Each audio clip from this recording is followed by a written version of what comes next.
Welcome to the video that answers the question, what is the 7th grade computational fluency screener?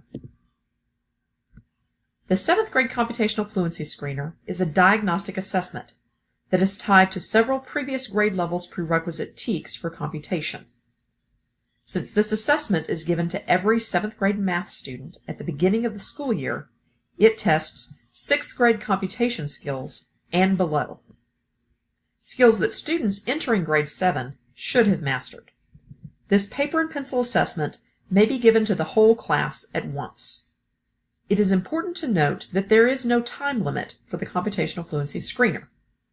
If a particular student takes much longer than other students, then that rate of speed is worth noting, but don't cut a student off if they are still productively engaging with the assessment.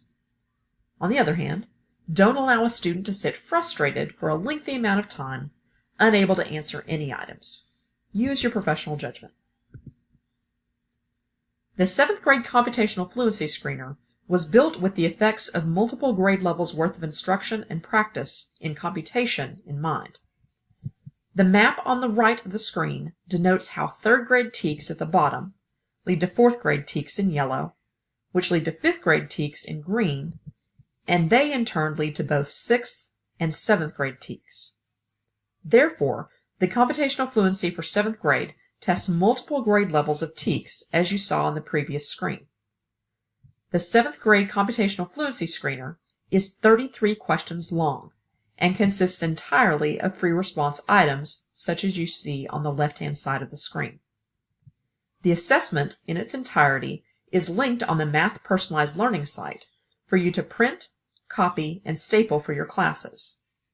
This paper-pencil assessment may be given to the whole class at one time.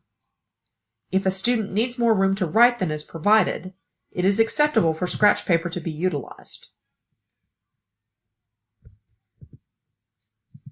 A key that denotes the various grade level math TEKS to which each question aligns is provided on the Math Personalized Learning site through the link to the test itself.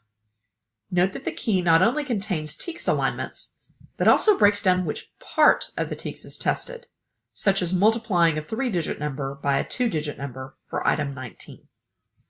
There will be an updated key each school year in DMAC.